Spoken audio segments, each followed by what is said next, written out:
Hello everyone, welcome back to my channel hostel Udan. तो मैं अपने सबसे पहले मैं अपना इंट्रोडक्शन दे दूँ जो मेरे न्यू व्यूवर्स हैं उनके मैं बता दूँ कि मैं जबलपुर से हूँ और मैं एमपी वर्ग 3 की प्रिपरेशन वर्ग 3 और 2 दोनों की प्रिपरेशन कर रही हूँ। जैसा कि वर्ग 2 में साइंस है मेरा, साइंस में बहुत कम वैकेंसी आती है, इसलिए मैं ज़्यादा फोकस वर्ग 3 में दे रही हूँ। तो मैं अपनी जो भी जर्नी 15 डेज़ चैलेंज की जो भी जर्नी रही है मेरी, जो कुछ भी मैंने सीखा, मैं आपको अपने इस वीडियो के माध्यम से अब सारी बातें 15 डेज़ का जो भी चैलेंज लिया था उस जर्नी में मैंने क्या कुछ सीखा और क्या चेंजेस मेरे में आए, कितना मेरा सिलेबस कंप्लीट हुआ और मैंने आगे आगे मैं कितने दिन का चैलेंज लेने वाली हूँ, क्या स्ट्रैटेजी रखने वाली हूँ, इन सभी के बारे में मैं आज बात करूँगी। इसके बाद इस वीडियो के बाद मेरा जो भी चैलेंज स्टार्ट होगा मैं उसकी चैलेंजिंग वीडियो डालना स्टार्ट कर दूँगी। तो मैंने 15 डेज़ में मैंने क्या सीखा, है ना? सबसे पहला पॉइंट तो यही था कि जैसे कि मैं अपने हर एक वीडियो में कहती हूँ, छोटे कदमों से स्टार्ट करिए, हमें बड़ा रिज़ल्ट मिलेगा। अगर हमें अपने गोल तक पहुँचना है, तो हमें छोटे-छोटे कदमों से हमें अपना जो हमारा गोल है, उसे पहले पहले उस गोल को समझ हमें आखिर में करना है। जैसे हमें टीचिंग लाइन में जाना है ना, तो उसके लिए छोटे-छोटे स्टेप्स में हमें बाँटना है कि हमें मंथ मंथ में हमें कितना कंप्लीट करना है, देन फिर वीक में कितना करना है, देन डे डे में 1 दिन में हमें कितना पोर्शन कंप्लीट करना है। अगर हम इस तरह डिवाइड कर देंगे ना, तो जो हमारे अंदर का जो आलस्य आ जाता है ना हमें प्रोक्रेस्टिनेशन क्यों आता है हमारा, उसका रीज़न सबसे बड़ा ये होता है कि हम पहाड़ जैसा अपना सिलेबस, इतना बड़ा सिलेबस हम कैसे कवर करेंगे ना, ये जो सोच लेती है ना, तो उसको अगर हम टुकड़ों में डिवाइड कर देंगे तो क्या होगा, हमारा जो माइंड है ना, तो तुरंत हमें ये बोलेगा कि ये तो नॉर्मल सा हम कर लेंगे, है ना?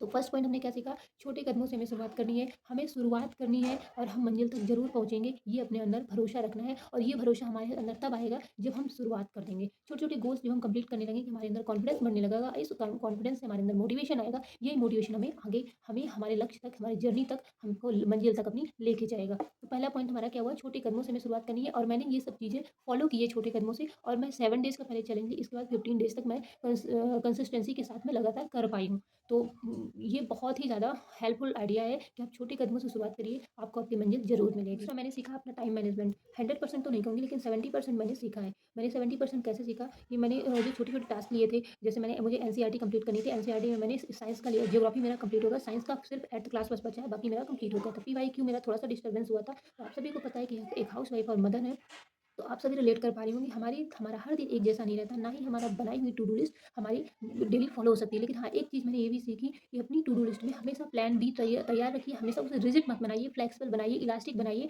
जिससे कि अगर हम पूरे दिन में अगर हमने सोचा है कि साइंस का एक चैप्टर कंप्लीट करना है, लेकिन दूसरा प्लान भी हमारा ये भी रहेगा कि एक चैप्टर ना सही आधा चैप्टर ही कवर करें, है ना? तो अगर हमारा प्लान 3 भी हमें बना के रखना है, प्लान सी हमारा ये रहेगा कि हम वो ना सही हम रीडिंग ही कर लेंगे। तो हम जब हम नाइट में सोएँगे तो हमें ये रिग्रेट के साथ नहीं सोएँगे कि आज हमने अपने लिए कुछ नहीं किया, सबके लिए किया, खुद के लिए कुछ नहीं किया, है ना? तो जो अगर हमने रीडिंग बस करके भी हम सोए रहेंगे तो हमारा हमारा माइंड दूसरा ये भी कहेगा कि हमने कल भी काम किया था अपनी स्टडी के लिए, तो हमें आज भी करना है। अगर हम पूरी तरह से ब्रेक कर देंगे तो हमारा माइंड पूरी तरह से आलस्य करने लगेगा और ये सोचेगा कि हमने कल नहीं पढ़ा तो कल तो हमारा पूरा दिन गया। लेकिन है ना, अगर हमने रीडिंग करके भी सोए तो हमें ये माइंड में हमारा कहेगा कि हमने कल भी कुछ किया था, तो हमें आज भी करना है। तो हमें टू डू लिस्ट डेली बनानी है, टू डू लिस्ट को 3 पार्ट में डिवाइड करना है। उन 3 पार्ट में हमें अपना 100% देना है पहले। अगर अपना 100% देने के बाद भी अगर हमारे पास समय नहीं बचता, तो हमें उस पार्ट ए के बाद पार्ट बी के बाद पार्ट सी तक पहुँचना ही है हर हालत में। और मैं इसी तरह प्लानिंग करी हूँ और मैं 15 दिन की जर्नी जो आपके साथ कंप्लीट कर पाई हूँ, उसका सबसे बड़ा रीज़न ये था, मैं पूरे प्लानिंग के साथ करती थी। क्योंकि मेरे अंदर भी उतार-चढ़ाव बहुत आया, मैंने वीडियो के माध्यम से भी शेयर किया। कभी-कभी कोई-कोई दिन ऐसा जाता था कि मुझे कुछ भी करने की इच्छा नहीं होती थी, बिल्कुल ना वीडियो डालने की, ना स्टडी करने की, फिर भी मैं अपने आप को पुश करती थी। क्यों? क्योंकि मैं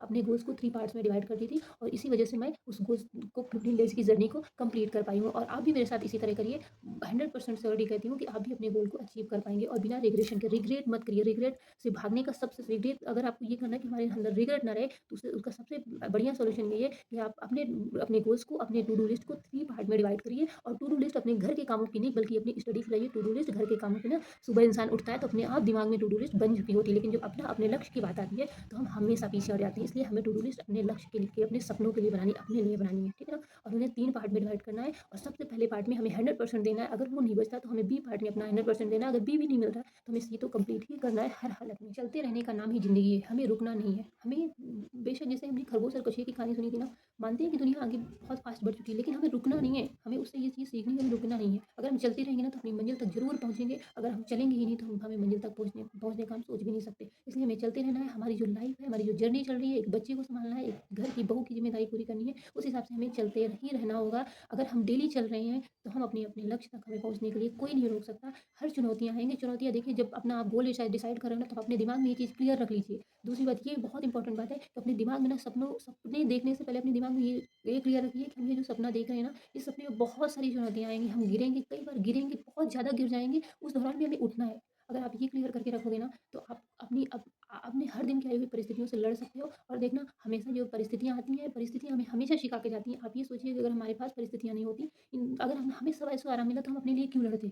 हम अपनी कोई पहचान नहीं बनाने को सोचते। क्यों? क्योंकि हर इंसान ऐसा होता है कि अगर उसे सारी सुख-सुविधा मिल जाती है ना, तो वो इंसान आलसी हो जाता है, ठीक है ना? और हमें अगर आलस्य से हम अगर भग ब आलस्य हमको दूर भगा रहे हैं, हम अपनी अपनी एक पहचान बना रहे हैं, तो ये इतना दिमाग में ध्यान रखिए कि परिस्थितियाँ ही हमें हमें अपनी पहचान बनाने के लिए मजबूर करें। परिस्थितियों की वजह से ही हम अपनी पहचान बनाना चाहते हैं, वरना हम दूसरों की पहचान में ही ज़िंदगी जीते रहते। ठीक है ना? तो परिस्थितियों को कभी भी कमज़ोरियाँ अपनी मत में लाइए, कभी भी असफलता मत समझिए, परिस्थितियों को हमेशा सफलता समझिए, हमेशा एक अवसर समझकर आगे बढ़िए। आप अपने लक्ष्य तक ज़रूर पहुँचेंगे। मेरे साथ भी बहुत सारी परिस्थितियाँ हैं, कभी बच्चा, कभी घर, कभी हस्बैंड, बहुत सारी वो आती हैं। पहले मैं भी सिर्फ़ और सिर्फ़ ये सोचती थी, कि ये सब परिस्थितियाँ नहीं होती तो मैं सक्सेस हो गई होती। लेकिन जब से मैंने ये माइंडसेट करा कि इन परिस्थितियों की वजह से ही ये परिस्थितियाँ स्थितियाँ ही मुझे पुश करती हैं, अपने सपने को ज़िंदा रखने के लिए मुझे पुश करती है कि अब मैंने कुछ सपना देखा था, ये मैं ज़िंदा रख पाती हूँ, उसका सबसे बड़ा रीज़न मेरी परिस्थिति। इसलिए परिस्थितियों को अपना अवसर मानिए। जिस दिन अपनी परिस्थितियों को अपना अवसर मानने लगेंगे, आप ये मान लीजिए हर दिन आप अपने लड़ने के लिए, अपने लक्ष्य के लिए हर दिन आप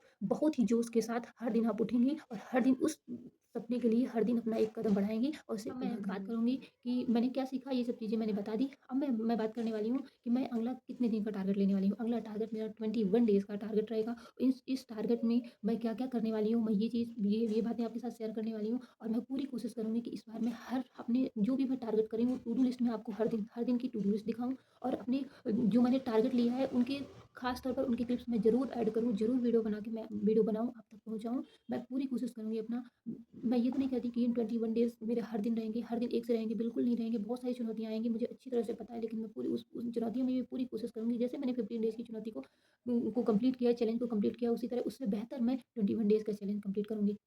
इसलिए मैं 21 डेज़ का चैलेंज लेने वाली हूँ, उसमें मैं हेल्थ भी अपनी डालूँगी। उसमें मैं 15 डेज़ के चैलेंज में स्ट्रेचिंग डाली थी, मैंने स्ट्रेचिंग पूरी कंप्लीट करी है और अब मैं सूर्य नमस्कार ऐड करने वाली हूँ हेल्थ में, तो मैं वो उसका वीडियो मैं डेली कोशिश करूँगी कि मैं आप तक डेली पहुँचाऊँ। उसके बाद में वाटर चैलेंजिंग मैंने 2 लीटर का भी किया था 15 डेज़ में, जो मैंने पूरा कंप्लीट किया है। अब मैं 21 डेज़ के चैलेंज में आधा लीटर पानी बढ़ाऊँगी। मैं मतलब आधा लीटर आप समझ रहे हो ना? एकदम छोटा कदम ले रही हूँ मैं, आपको भी ऐसे छोटे-छोटे कदमों से शुरुआत करनी है, ठीक ना? फिर मैं तीसरा लेने वाली हूँ Saturday night challenge. Saturday night challenge मैं अभी से स्टार्ट करने वाली हूँ, इसी सैटरडे से, आज से ही। तो सैटरडे नाइट चैलेंज होगी जिसमें मैं एनसीईआरटी सिर्फ़ और सिर्फ़ एनसीईआरटी रिवीज़न करूँगी। आज मैं पढ़ूँगी, मतलब बहुत ही अच्छे डीप लेवल में पढ़ूँगी, 1 टू 5th कोशिश करूँगी 5th क्लास तक मेरी आज कंप्लीट हो जाए सैटरडे नाइट चैलेंज में। मैं इस वाले सैटरडे का जो चैलेंज है वो मैं एनसीईआरटी 1st से लेके 5th क्लास तक मैं कवर करूँगी बहुत ही अच्छे तरीके से और मैं इसके वीडियोज़ के माध्यम से आपको पहुँचाऊँगी। तो और मैं संडे पीवाईक्यू का मैंने रखा है, संडे पीवाईक्यू मैं अभी भी करती थी, जिसमें से मेरे 15 डेज़ चैलेंज में मेरे थोड़ा-सा अप्स एंड डाउन्स आए, जिसमें मैंने कि 2 से 3 दिन का मेरा पीवाईक्यू में डिस्टर्बेंस हुआ, वो मैंने कवर कर लिया है, जो अभी वीडियोज़ नहीं आ रहे थे उस टाइम पीरियड पर, है ना? अब अगला मैं संडे पीवाईक्यू करने वाली हूँ। संडे पीवाईक्यू में मैं सीडीपी, ईवीएस और हिंदी 3 सब्जेक्ट लेके चलूँगी। अभी तक मैं सिर्फ 2 सब्जेक्ट लेके चल रही थी, ईवीएस और हिंदी। अब मैं सीडीपी को भी ऐड करूँगी, ठीक है ना? फिर डेली टारगेट मेरे भी जो रहेंगे, मैं उस स्टडी प्लान जो रहेंगे, वो मैं आपके साथ शेयर करूँगी। तो ये मेरा 21 डेज़ के चैलेंजेस का के कुछ पार्ट्स थे। मैंने क्या बताया, हेल्थ से रिलेटेड आपको बताया, मैं स्ट्रेचिंग के साथ में सूर्य नमस्कार करूँगी। वाटर चैलेंजिंग मैंने 2 ग्लास पानी बढ़ाने के लिए बात की। सैटरडे नाइट चैलेंज लिया करूँगी, जिसमें मैं सिर्फ़ और सिर्फ़ एनसीईआरटी कंप्लीट करूँगी। संडे मैंने पीवाईक्यू में ईवीएस, हिंदी और सीडीपी का मैंने ऐड कर दिया। डेली टारगेट्स मैं आपके साथ शेयर करूँगी। मेरा कहना ये है, सभी लोगों से लास्ट मेरा निवेदन है, प्लीज़ मेरे चैनल को ज़्यादा से ज़्यादा लोगों तक शेयर करिए, लाइक, शेयर, सब्सक्राइब ज़रूर करिए। इन आपसे आपके एक शेयर, आपके एक छोटे से प्यारे से कमेंट से मेरा मोटिवेशन हाई होता है और इस मोटिवेशन के साथ मुझे लगता है कि मैं आप लोगों तक बेहतर से बेहतर कंटेंट प्रोवाइड कर सकूँ, जिससे कि आपकी स्टडी में भी काफ़ी हेल्प कर सकूँ। जैसा कि अब मैंने ये सोचा है कि हैंड रिटन नोट्स मेरी जो ऐसा लगेगा, जो आपको नीड्स होगी, प्लीज़ मैं ये ज़रूर कहूँगी कि जो मैं डेली के टारगेट्स रखूँगी, वो टारगेट्स ना आपको मैं दिखाऊँगी और उनमें से आप ये बताइएगा कि आपको कौन से नोट चाहिए, किसके नोट चाहिए। मेरे टेलीग्राम चैनल को आप ज़रूर जॉइन करिए। मैं वहाँ पे अपने नोट्स शेयर किया करूँगी, क्योंकि मेरा टाइम वेस्ट ना हो। अगर आप कमेंट करोगे तभी मैं आपको आपके अपने पीडीएफ फॉर्म में नोट्स शेयर करूँगी, क्योंकि ना मुझे पैसे की नीड है। मुझे मेरा सिर्फ़ और सिर्फ़ मकसद आपकी हेल्प करनी है। समय बहुत कम है, आपको अच्छी तरह से पता है। एक चीज़ और ऐड हो चुकी है, नेगेटिव मार्किंग। नेगेटिव मार्किंग हम हम जैसी हाउसवाइफ मदर के लिए 5 घंटे का समय निकाल पाना ही मुश्किल था, ऊपर से नेगेटिव मार्किंग कर दिया गया, तो फिर बहुत ही ज़्यादा प्रॉब्लम्स आगे आ चुकी हैं, बहुत ही ज़्यादा चुनौतियाँ आ चुकी हैं। वैसे भी हमारी लाइफ में चुनौतियाँ कम कम नहीं थी, जो सरकार ने और चुनौती डाल दी है। इसलिए प्लीज़ हम सभी के पास टाइम कम है, अगर आपको नोट्स चाहिए तो प्लीज़ आप पूरी तरह से हर चीज़ कमेंट में आप शेयर करिएगा कि आपको कैसी नोट्स चाहिए, किस सब्जेक्ट की नोट्स चाहिए। और अगर आप भी मेरे साथ 21 डेज़ का चैलेंज ले रहे हैं, तो प्लीज़ कमेंट करके ज़रूर बताइएगा, कौन-कौन मेरे साथ 21 डेज़ का चैलेंज ले रहा है और किसको मेरे 100 नोट्स चाहिए। तो मैं वो चीज़ें आपको शेयर कर दिया करूँगी टेलीग्राम में। तो फिर से लास्ट में वही कहूँगी, मिलते हैं नेक्स्ट वीडियो में, टिल देन बाय बाय। और प्लीज़ मेरे चैनल को, अगर आपको थोड़ी-सी भी हेल्पफुल लगती हो मेरी वीडियोज़, तो प्लीज़ मेरे चैनल को लाइक, शेयर, सब्सक्राइब ज़रूर करिएगा और टेलीग्राम चैनल जॉइन कर लीजिएगा। हफ्सों के उड़ान नाम से ये ग्रुप बना हुआ है, आप जॉइन कर लीजिएगा, मेरे चैनल में लिंक है, आप लोगों को मिल जाएगा। ये हमें रुकना नहीं है, परिस्थितियों के आगे झुकना नहीं है, चाहे जितनी भी चैलेंजेस हैं सबका डट कर सामना करना है, अपना 100% देना है और इस साल हर हालत में अपने गोल तक पहुँचना है। मिलते हैं नेक्स्ट वीडियो में, टिल देन बाय।